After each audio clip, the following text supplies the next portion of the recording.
Alrighty guys, well tonight here at Kurinoto we are going to teach you guys how to do a cloud build.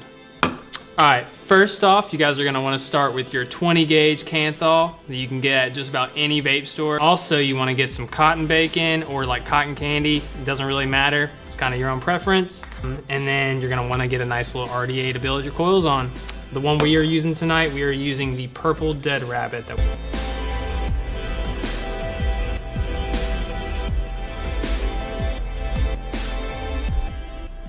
We're using the nice onyx green color from the RX2 21700 mod tonight. Fully charged, the batteries come with it, and you can pick them up for around 75 bucks. All right, and the first thing with building that you're gonna wanna start to do is you're gonna need a set of wire clippers. And what we always do down here at the shop is we'll kind of, measure out about 1 foot of wire. Cut that guy off. Some people need a little bit more when they first start building just so they can have more grip on the wire. But you really only need about 6 inches for each coil. So what you can do is just hold the ends together and cut it in half. And then now tonight we are going to be using a 3mm diameter screwdriver to wrap our coils on. So it's not going to be too beefy, but it's still going to have a nice surface area with that 20 gauge to give you a nice cloud production. So what I always do is I will start, since I'm right-handed, I use my left hand to hold the wire to start with, and then I'll grip it with my right hand. And the ticket with this, with the 20 gauge, since it's so thick, is to be consistent and don't lose tension as you're wrapping the coils. And when you start your coil, you're gonna wanna move your hand to the left to grab the wire with to start, and you wanna hold a tight tension with your right hand. Once you start wrapping, you just wanna keep it nice and tight. Firmly grasp it! Ew! The whole way through, and tonight we are gonna be teaching you guys how to do a 6 wrap, which is pretty standard, not too big to where it's gonna ohm out to a crazy ohm, but still gonna have a nice cloud production. And there you have it, your 6 wrap, nicely done. And then once you get done wrapping it on the screwdriver, I always go ahead and bend out that first lead you start with. Just so it's gonna be easy to place your coils in the deck. Now we're just gonna do the same thing over. Get that other coil ready. Don't worry, it's gonna take a lot of practice for you to get to the point where you can just throw in coils in about 5 minutes.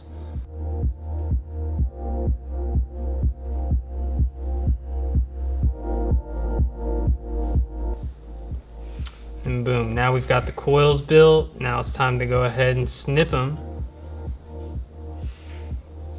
Each deck is different too, so you're gonna have to get used to what deck you have and how much wire you need on it.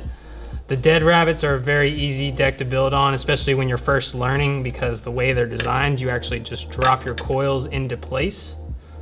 So it's no mess, very easy, and you don't have to worry about cutting your leads afterwards either. And before you put them in the deck, that's gonna be your finished product.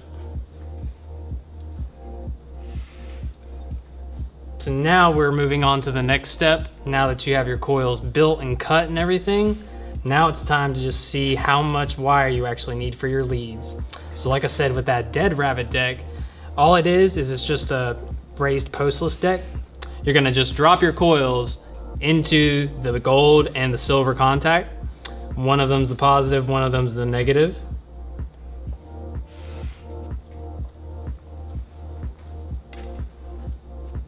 And what you're doing the first time you actually drop them in there, you're just seeing how much lead gap you need. So see, since I have a lot of gap right here, I'm gonna have to cut some off still.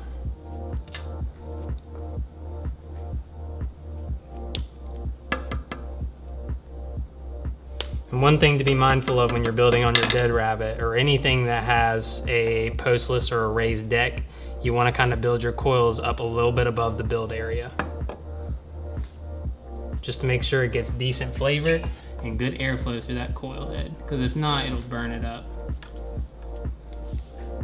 So now once you got your coils placed, you're just gonna screw in your leads.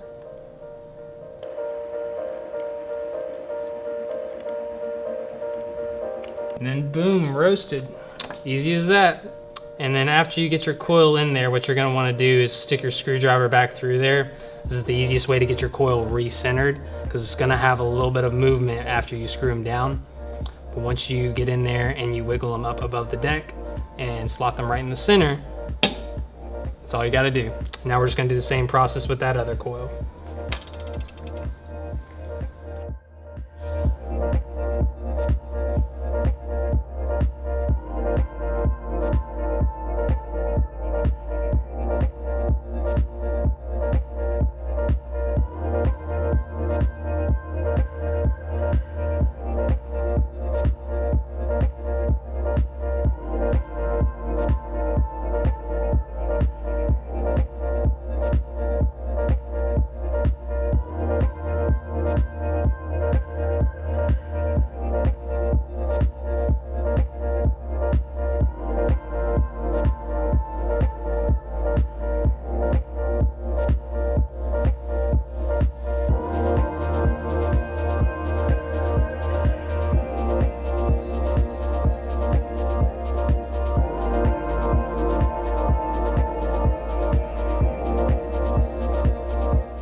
Need to go back and tighten down your leads when you move the wire because sometimes they come undone.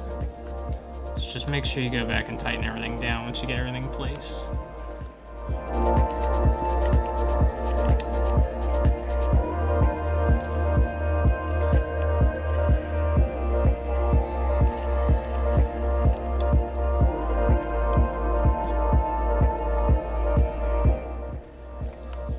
And this will be your finished product. You want your coils to look nice and centered, and that way one's not raised higher above the other one.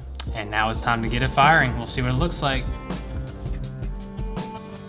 And it's reading before we fire it at a .11. And the nice thing with these new RX2 21700 mods is they actually fire down to the .05. So if you're gonna be building some serious coils that are gonna be for cloud production, you can always know that your device is gonna fire it.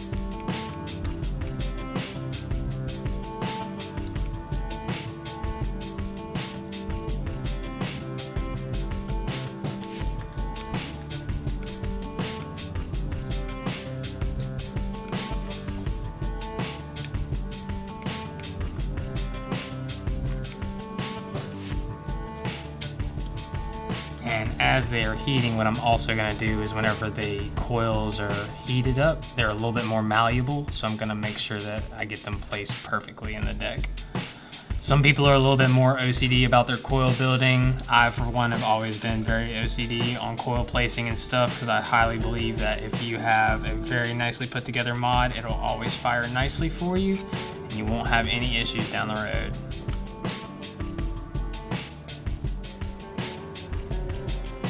Looks like I have one lead that we'll have to screw down a little bit because one side's firing a little bit hotter than the other one.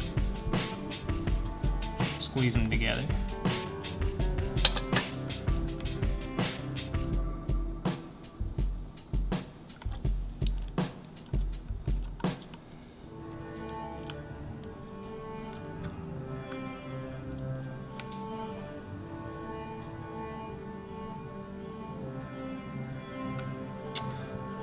And that's what you're looking for, guys. You want those coils to glow from the inner out evenly and no hot spots.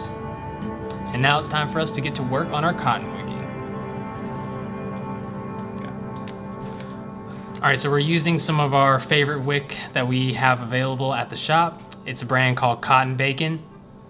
Comes in these nice little strips, so you don't have to cut your cotton or anything like that. You're just gonna pull the desired need off. So the cotton comes in strips. And so now what we're gonna do is, since we used a 3mm diameter, for what I always do, if you look at your nail on your fingernail, that length is about the perfect size that you need for your cotton. So that way you have a nice dense amount in the inside part of the coil, but not too much on the exterior to where it won't pull juice up. What I always do is I'll pull off some of the little excess stuff. Everybody wicks a little differently, so. And what I always do is I'll do a little roll on it just to get all the fibers nice and together and even throughout the entire wick.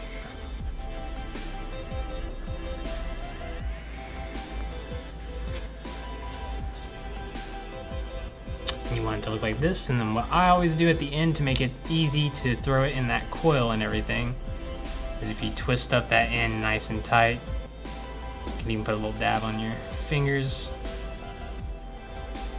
just to get it nice and tight so it'll fit through your coil head. Another little tip, if you kind of spin your cotton as you pull it through there, it will help get out any of the binds in the cotton so it won't catch. And as you can see, it has a nice little tug on either side, so it's not gonna pull straight through. That's what you're gonna want. And with these Dead Rabbit decks, the best way that I've found to cut the cotton off is right at the edge of the deck. If you go just a hair to the left, that's all the cotton you need. And so then you're gonna go around on the other side, do the same exact thing. Go about just 1 millimeter beyond the deck. Snip it off. Now we're gonna just do that same thing for the other side. Luckily I have enough wick from that first side that we used it on that we can just reuse it. Some people will cut a whole nother strand, some people will reuse as much cotton as possible. Just kind of depends on what kind of vapor you are. And then what you'll do is you'll just pull that cotton to where it's even to the other side of the wick.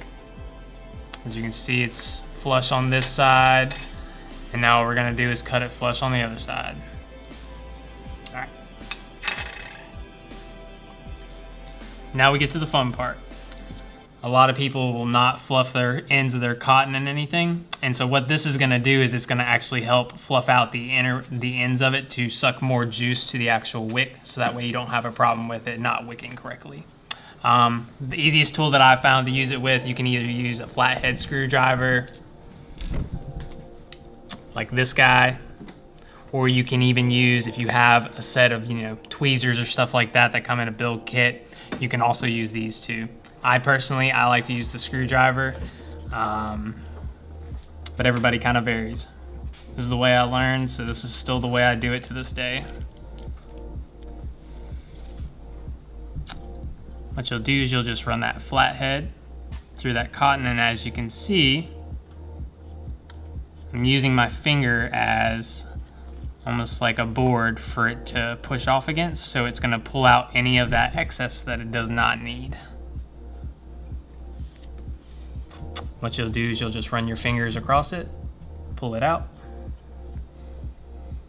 and you'll want to do the same thing for the underside. So I'll flip the wicks up, fluff it from the bottom,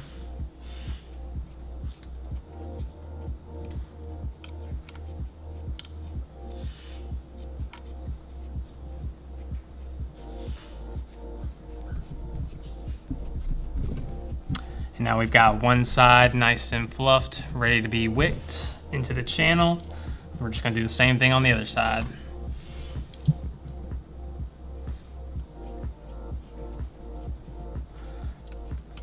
If you look right below where we have our wicks at, there's a little channel down in here where you're actually just gonna tuck to.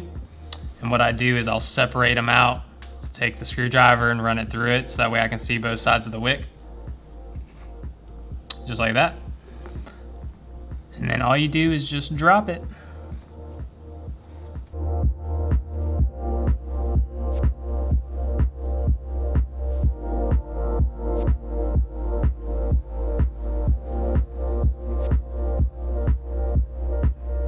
Tonight, guys, for our juice selection, we will be using a juice from Pachamama. It's called Fuji Apple Strawberry Nectarine. It's one of my favorites. I rate it top 3 in my favorite juice collection. What I always tell people down here at the shop is we tell people to imagine like you're painting the juice onto the cotton, because you don't want to just go full blast, squirt it all the way down on there because it'll leak everywhere. Like I said, just take your time with this. The more time you spend with it, the better vape you'll end up with at the end of it.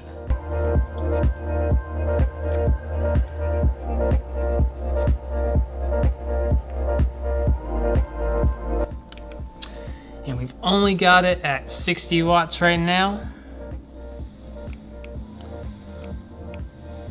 We're just doing this just to warm up those coils in the center part of the cotton. Now we can dial it up a bit.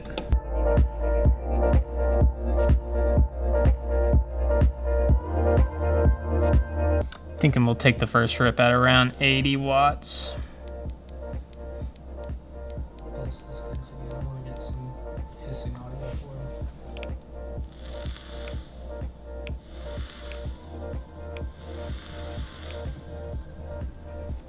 Nice. Alrighty, let's put the cap on it and let's do it.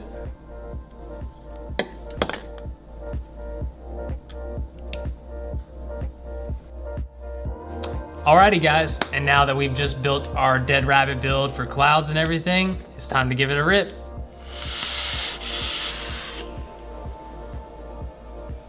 Ooh, man, that stuff is scrumptious. And just like that, guys, you can do your own build just like this. You can go to just about any vape shop you want to and find all the products that we used here today. You know, you got your 20 gauge Canthal, any type of regular cotton, just about any screwdriver you have laying around the house. The millimeter that we used tonight was a 3 millimeter. Some people like to use a 3.5 or a 4 millimeter to get a bigger surface area. And some people like to go a little bit smaller for that quicker ramp up and more of an instant hit.